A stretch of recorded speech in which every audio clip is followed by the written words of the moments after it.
talking for, I know, 10 minutes. But it was a lot of juice in 10 minutes. So we're going to just do a small recap. So, I talked about the new podcast. What am I missing? We're talking about what we're missing in life, business, ministry, relationships, with everybody, with your parents, with your significant other, with your children, with your friends. We're just talking about all the things. We're talking about what we're missing to keep us from having our dream life. Because there's what you're doing now, and then there's this dream or like this idea that you have in the back of your mind of what an ideal day or your ideal life would be. Some people are fortunate enough to already be living that, but that's not my testimony right now. You're right. It's coming, but that's not my testimony right now. So we were talking about Cheryl and what she does. So I'm gonna let her kind of go over what she already talked about. Yes. So I am the owner of Pretty Ruby Salon and Wax Studio, and I am a licensed cosmetologist and esthetician.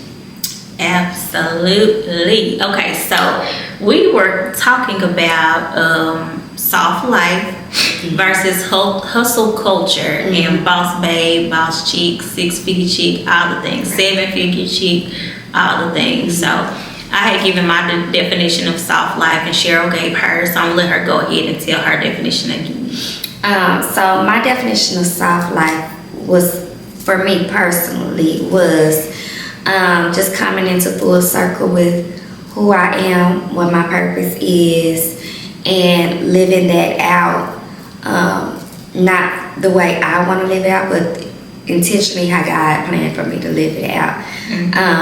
And that's, soft life when I look at it. Yeah, and then like for me, soft life means like you have the big house, you have the kids, you got the dog, got the husband, family, should I say. You have the family, you have a nanny, you have a chef, you have a clean house cleaner, you get your nails and hair done, they might even come to the house for you. And you're just living life. You may or may not own a business. You may or may not create content and put, whatever it is that you're supposed to be putting out there into the world. You may or may not be doing that. I don't know. You go into Pilates. Right. To me, that's soft life. Right. So let's talk about hustle culture. So what do you think about when you think about that? Get into just putting in your all into what you know you're supposed to be doing and doing whatever it takes. For me, they used to be stand up at 12 a.m. and in the salon all day, but I found a balance of, which we talk about, grit. I think that's more grit. I think hustle is more of just doing what you love to do or doing what you know you're supposed to be doing in that season in your life and doing it to the best of your abilities. Yeah. And whatever that takes to get you to that place. Okay, yeah. So for me, hustle culture is you grinding, you spinning the wheels, you staying up all night, you always coming up with new ideas, new plans, you executing them. You just always on the go. It's hustle, hustle, hustle. Yeah. No rest, no balance. And we're gonna talk about that thing, balance too. But like I said, I think there's also a happy medium. I think we both agree that there's a happy medium, and I feel like the both of us have found it. Like you were just talking about your purpose and what God called you to do. And I'm gonna let her touch on that again, but one thing I said was, like right now, I feel like I'm in my obedience era. So whatever I'm doing I really feel like it's ordained by God, because I'm not actively pursuing anything right now. It's just like, God, whatever you want me to do, I'm gonna do it. Now when He shows me or reveals to me what He wants me to do in that season, then I got my feet to the fire. Right. Which is why I think we're saying it's kind of a happy medium. But tell us about, you were saying how you found your purpose. Yeah. So tell us about this. So after I feel like I did the grit part of the hustle, I'm grinding, but it's a balanced grind. Because now I know that my purpose is to empower women, and most people always think that a salon is only about gossip and, you know, talking, in which it is, okay? But at the same time, for me, I use my gifts and talents to really talk to women, to really encourage them, to really, you know, I'm doing something on the outside, but I think true beauty comes from within. So I can make you beautiful all day on the outside, but it's really what's in you. And I feel like it's my purpose to help women pull them that out of themselves, because a lot of women don't even realize what they really have in them, you know. That's true. And it takes conversations and being in a vulnerable space where you feel comfortable, where you allow that conversation just to flow. And because I am in the position I am in, I take that and I just take in what you're saying, and you know, I'm gonna take what you're saying and use it and see what it is I can give you through the gift of what God gave me to share with you about something that you're going through. Or it doesn't even have to be bad, it can be positive things, just to kind of keep encouraging you to, you know, keep at it, or, you know, how to navigate it. Absolutely. So I think people kind of underestimate like the frequency and the energy that is exchanged between your stylist and yourself, your esthetician and yourself, because like you're washing the scalp and you're, you know, giving facials and stuff, and it's like you have to be careful whose chair you sit in. You have to be careful who you let sit in your chair. Yes. Because girl, that's real. Spirits is real. Spirits are real, okay? So, but yeah, I think that's beautiful, Cheryl, and I can't wait to see I'm excited. what comes from that, because I can see like women empowerment brunches and like all the things coming from that. So, I want to talk about how does Cheryl and I both come from two-parent households, and so even though we can't really speak to what it's like growing up in a single-parent household, you know, we've all seen and we know and we have friends. So I want to talk about the advantages and the disadvantages of growing up in a two-parent household when it comes to prescribing or subscribing to soft life and hustle culture. So let's talk about the advantages first.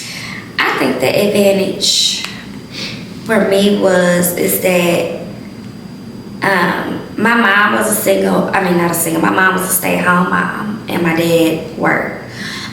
So for me, I was able to always have somebody there to take me where I need to go, make sure I was in organizations or things, extracurricular activities, but then the provisions that I needed, all my needs were met. I never went without, you know, I never had to wonder how I was going to survive, or I never had to help take care of siblings. You know, a lot of things that come with single parent homes that you don't have to go through when you're in a two-parent home. And I say that to say that two-parent homes can be not always positive too. I think it's just the foundation of what that home was set on. But for me personally, I can't say what I lacked, because I didn't lack anything, and I couldn't say what maybe it might have been like if I was in a single-parent home. But I definitely got a lot of great things from both sides, and having a nurturing mother that was there to be there for everything with anything, and then just having that father to, you know, if I needed something, or if I had to, whatever, I had something coming up that I really want to do, I didn't have to worry about getting there or paying for it. It was already, you know, set for me there. But financial stability was there. So it's things that I didn't have to wonder about. So So I come from a two-parent household as well. Although my mom worked outside of the home, so I didn't really have like a parent there at all times to take me here and take me there. Although I was in a lot of extracurricular activities, and when it came time for me to drive, then I could go and kind of do what I need to do on my own. Right. But before then, like Cheryl, I didn't want for anything. Well, I probably wanted something, but I didn't need for anything. Like all of our basic necessities were indeed met, and most of the things that I wanted to, I got. So I just didn't. And let's time that into soft life. Like when you grow up that way, and for me, I think we both took kind of untraditional routes as far as what our families probably would have expected us to do, because you come from your family has a long line of doctors, and then my family doesn't. But both of my parents are college educated. My mom has a master's. So professionals. So in my household, it was like, okay, my dad was like, are you gonna be a doctor or an engineer? And my mom, she never really pushed me to be a certain thing. But she would be like, I would say, I'm a major in psychology. I did come home and say I'm a major in psychology. My mom was like, I don't think that's for you. Because they know her kid, they know their children. But I said all that to say that once you get bit by that entrepreneurial bug, but your father had his own practice, right? Yeah, he's had his own practice. I think, he started at Walgreens in Chicago, and then when he came back here, he started his own practice.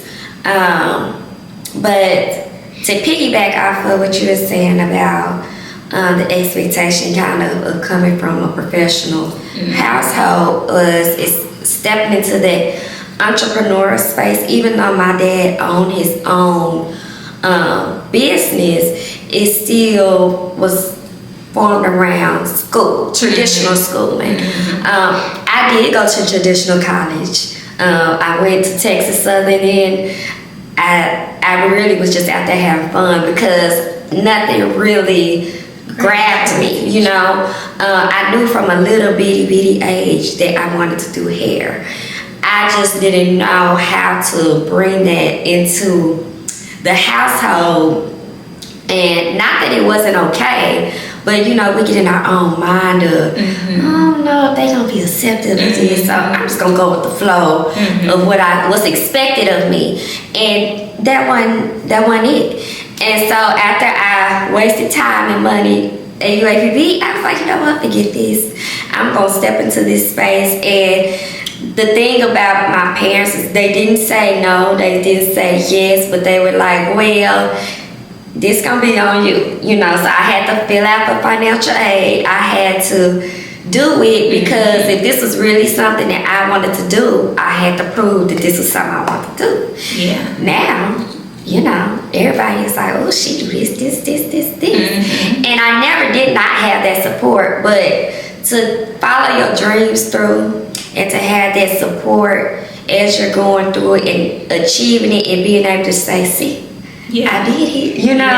It feels good, and it just kind of ties everything into one. Absolutely.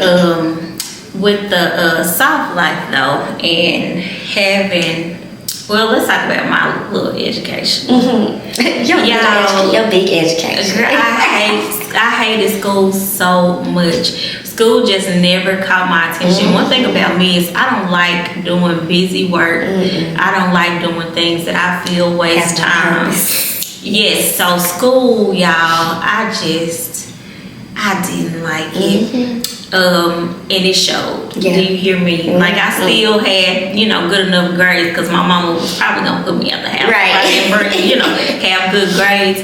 But that's the only reason why I really applied myself at school. And then also like when you're naturally like smart or intelligent, or like people can tell you something one time and it kind of clicks for you. So when it's like that, you don't really have to put much effort out anyway. So like I was doing the bare minimum, and I still graduated with a 3 point something, whatever. I still got He's better than me. still got a scholarship. I did good on the ACT or whatever. And pretty much I went to college and I was like, this is just more of what I don't like. Now, I did go ahead and get a college degree because I started having babies early. And in the back of my mind, it's like, okay, now if I get this degree, I'll have something to fall back on because now I got little people depending on me. And that's another thing about having a 2-parent household. We really didn't talk about, you know, the birds and the bees and stuff like that. Because in their mind, it's like, hey, I take you to church. You know better than to do that. You shouldn't be doing it if you're not married. You don't need to be doing that. But you know, I'm a wild card. I was adventurous. Yeah, so like I got pregnant when I was 19. I was out of school. I was a freshman in college.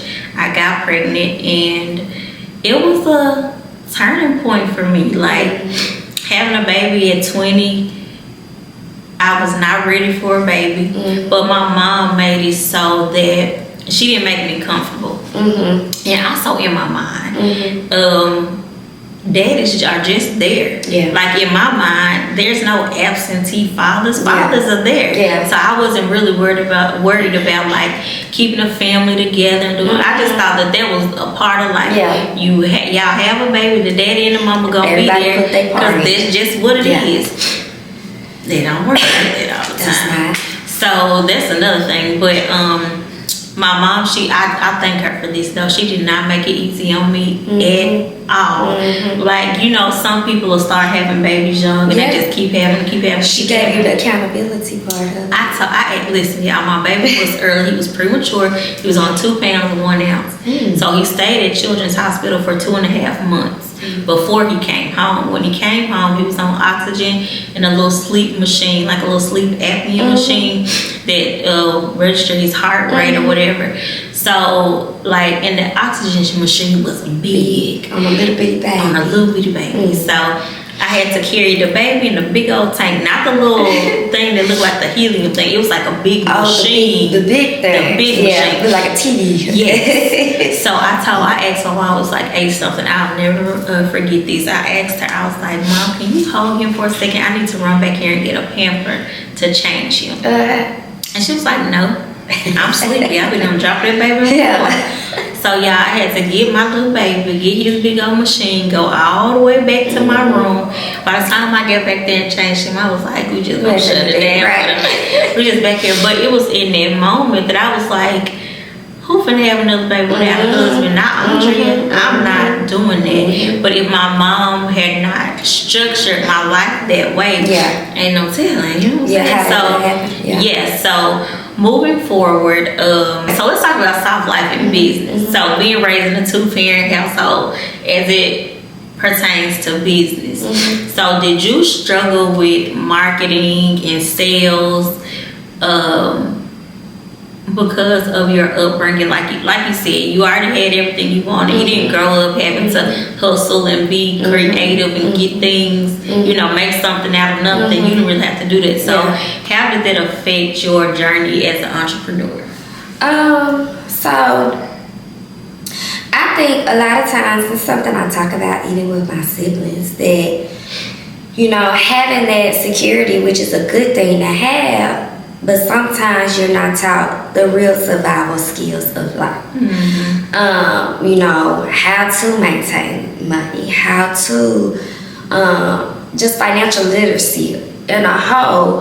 And it's not because they didn't know it. I think it's because as a parent, you're just making sure your children have what they need in that moment. And as they grow, you're setting them up with the tools. And sometimes you don't really think about, because you just automatically know because of what you put in your kids, they're going to be successful. They're going to know these things. But that's not always the case. So I think for me, I never struggled with the creative side of how to get money. Like, I can get money all day, but I struggle with how to manage it, how to use it, you know, and what to put it for, and be very strategic about, you know, money, so that I could market, so that I could grow my business. So I just saw business. I saw building in a business and me doing what I love to do. I didn't set up for the long plan, which if anybody was to ask me today about starting a business, you got all this stuff that you want to do. It's like that's the easy part. But have you made the long plan for this business 10 years out? A business plan. Yeah, and I'm 14 years in my career and 7 years in my actual business. And I'm just now, for the last 3 years, have been structuring it the way I wish I would have structured it before, from the beginning on out. But stuff happens in time and things happen the way they're supposed to happen. But I think it did kind of cripple me a little bit because I didn't have a clue about the financial part of it. You know what I'm saying? Even my building I have, my dad owned it. Mm-hmm. So I didn't even have to like go out, look for a building, make sure I can pay for it. I didn't have to do that. And I don't think it hurt me, but it just didn't make me think outside of the box that I was built into. Mm-hmm. So, yeah. Did you have a job in high school? I didn't. So my parents didn't allow us to work in high school. And it probably was best for me because I was like you. I didn't like school no way. So if I got a job, I was gonna make the money. You know, I wanted a job in high school. I used to be like, why I just can't get a job? You know? Yeah. Oh, excuse me. But yeah, I didn't get to work in high school. But after high school, did you have a car? No, I had to use my parents' car. Like, and see, that's one thing too about it. In my family, you have to earn everything you have. Well, that's good. Even though they gave us our needs, but sometimes your needs, okay, well, if you ain't doing this, you ain't finna be, we ain't finna be doing all this. Yeah, what you mean? You don't get to experience luxury of things all the time if you're not handling your business, because the ultimate goal was for you to be able to get out here in the real world and handle your business. Right. Cause stuff is stuff. You know what I'm saying? You ain't got no money, you don't know how to get it. You ain't gonna have no stuff. Yeah. You know what I'm saying? Yeah. So I didn't have a car. Personally, I used my parents' car. And then they had an extra car and we did hand-me-downs in my house. So they had an MPV van, and girl, literally all my siblings went through their car through high school, and it broke down when I was able to drive. Because you're the baby. Because I'm the youngest, and so I missed out on that. But I had to take my parents' car if I wanted to, you know, do what I need to do. So. Yeah, it was a balance, you know. You want just you get everything you want. Well, see, my parents were the opposite. They could not wait until I turned 16 to give me a car because I was in band and I had other stuff going on, and so they wanted me to be able to drive to and from because, like I said, both of my parents worked outside the household, so it was more convenient for me, and they did that for them, not for me. I completely understand that. Okay, now, yes, right. Sure. So they did that for them, so it could free up some of their time. But I had a car. And I made a post about this not too long ago, but I went to my mama and asked her for gas 2 times. The first time, I was like, Mama, need some gas money. She was like, okay. The second time, I was like, Mama, need some gas money. She was like, why you keep asking me for gas money? I was like, the car running on gas. And so she was like, you need a job. So I got a job, and then I just started paying for. It was like I was like a grown little adult in my own little apartment, which was my room in our house. Yeah. And so that kind of grew me up a little bit quicker. Yeah, that grew me up a little bit quicker because now I have money. I can go to the parties that I want to go to. I can go do whatever I wanted to do. I still had a curfew, of course, but I could just be out and about in my car using my money. So it was like, well, as long as you're safe and, they weren't really too much, worried about it. Yeah. And for the most part, I was, a good girl for the most part. So my mom raised me to be very independent. Don't ask anybody for anything. You don't need anybody. You got your own, da. So that mindset, when you get into your business, you have to market. And marketing is essentially telling people what you do and asking them for their business. Asking them to patronize with your business. And so I was just conflicted because I was like, am I begging? Yeah. If like, what I mean, why gotta make people want to come? Right. You see it, right? But like marketing and branding is so much more than just making a post on Facebook or making a post on IG. Look at, I'm dating myself on Facebook. Yes. Making a post about what it is that you offer. Like you have to make people understand why they need the product that you have and why they need to get it from you. Right. And it's a constant grind. I think that is a constant grind. Yeah, that doesn't stop.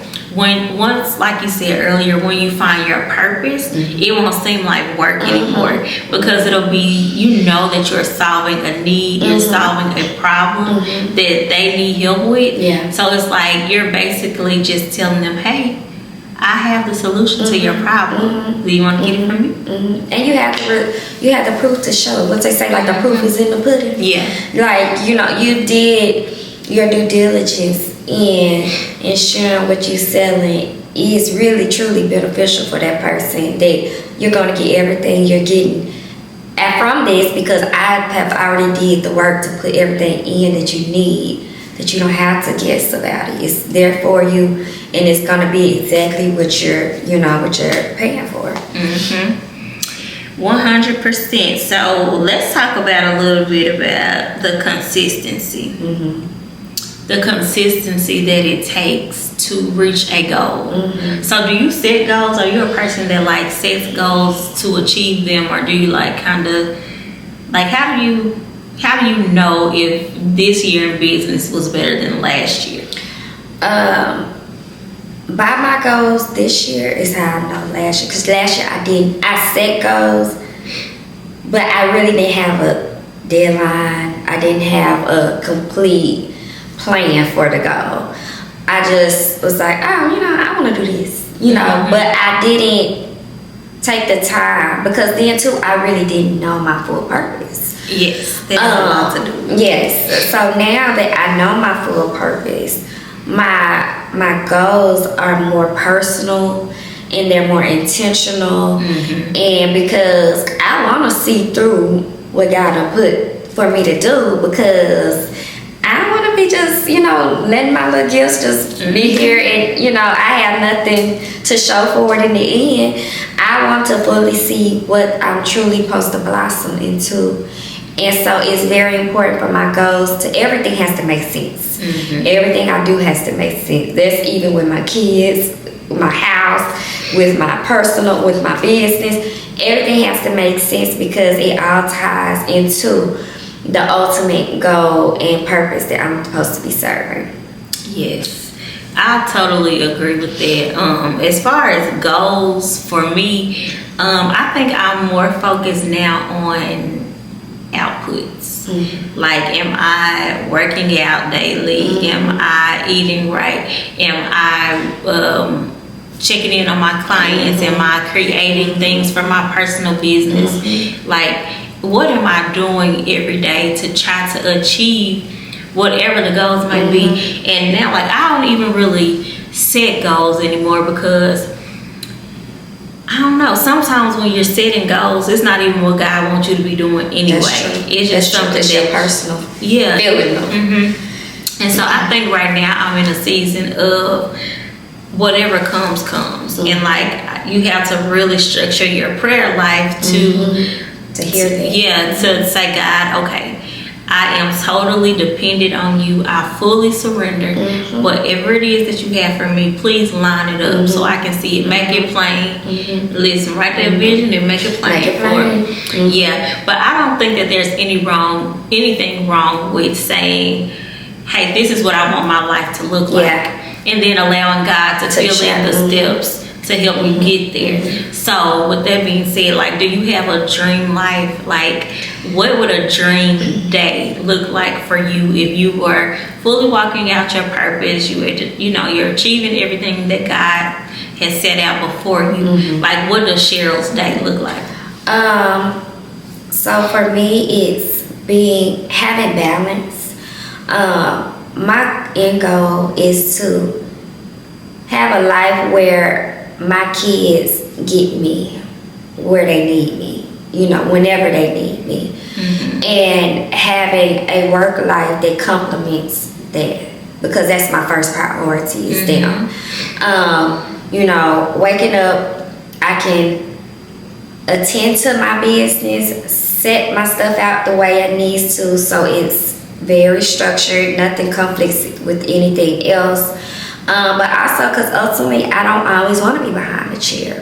The end goal for me is to have other people that work, in the building that I provide for them to achieve the goals they want and dreams, to get to a point maybe they want to be where I'm heading for. But giving them that space to build that.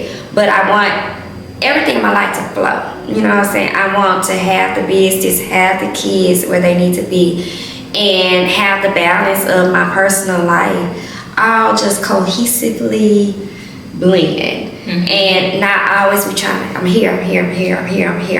Like, the juggling and the trying, because you can't be everywhere at one time, and that takes a toll on your health, it takes a toll on your mental, and I don't think God wants us, this is me personally, being,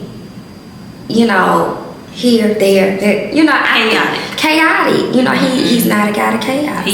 So I think for me, my life has to flow, and the goal for my life is for it to flow fluidly, for me to achieve everything, but that achieving it doesn't impact my main priorities, which are my children and the structure that I'm setting up for them. Yeah. So let's talk about children, because we both have 3 beautiful kids. How, do you ever get in a mood where you're like, I know for me personally, especially my middle baby, he'll come in and I'm typing on the computer, I'm doing something, I'm in my zone, and he'll say mama, and then he won't say another word, and then I'm like, what? Yeah. Because my brain is going zoom, zoom, zoom. And so then he comes and he says mama. And so now my brain is slowing down. And I'm like, what? Yeah. You need to keep talking. Keep talking. And then he'll be like, never mind. And I feel so bad. Yes. I feel so bad. Yes. But what do you do to ensure that your children have mommy time? And, I know when they get older, you can they're in school, so you can get a lot done then. But truthfully, in the building phase of entrepreneurship, sometimes you have to bring some work home. You might have to book record your stuff or create some marketing content or whatever. So how do you juggle that? So I really feel like with parenting, there is no real true way to really truly know how to juggle it all for real, because it's such an up and down thing, because you're dealing with other humans that have multiple personalities and different moods and emotions they have, but so for my daughters, I incorporate them in what I'm doing because they like what I do. They're gravitating to it, they're excited like I once was as a child seeing it. So I found ways to, my baby girl, she wants all my attention. My children call her, I play favoritism, she's the special one. So, all her dolls, they're her clients. And so, and for her, I'm like, okay, when I'm busy and she wants my attention, we're gonna have clients. Let's set up these baby dolls. Let's set that little shampoo area up. And so for her, that's her moment where she's still in my space. But I don't have to necessarily give her my attention. She's doing her own thing, which is something that she likes to do, but she also gets to sit and be amongst me. My older 2, my son, he can care less about this. But it's hard with him because trying to piggyback into a single parent home. I wasn't raised in one, but I have one now. And I'm trying to find the balance of, especially with a boy, figuring out what he needs as a boy growing into a young man, and those challenges that come with giving him those things, you know, and trying not to make up for something, because, you know, I own that there's things I can't give him. But he gets them from uncles, grandfathers, and, you know, other things like that. But for him, it's simply me taking him to his activities, his sports. I don't take the other kids with me when I take him to practice, most of the times. And it kind of allows us to just kind of bond on something he likes to do, and just giving him that all one-on-one, focusing on him. Now, when they interrupted me when I'm doing my thing, yes, I totally agree with you. Like, ugh, don't you see I'm doing something? Like, you know, I'm busy right now. But I also explain to them, like, look, give mommy, give me 10 minutes, you know, or 30 minutes, and I'm gonna get back to you, and then we can talk about that. And so I really do try to stick to that time frame that I give them, because you tell kids something, they stick to it. They coming right. Yeah, they like, you said it, this is what it is. And so I try to keep that with them. And my oldest daughter, I'm learning that she needs more one-on-one time too. So we do like Girls' Day, a movie, you know, or either now, since I got a gel kit set at home, I do her nails, you know. We do stuff like that.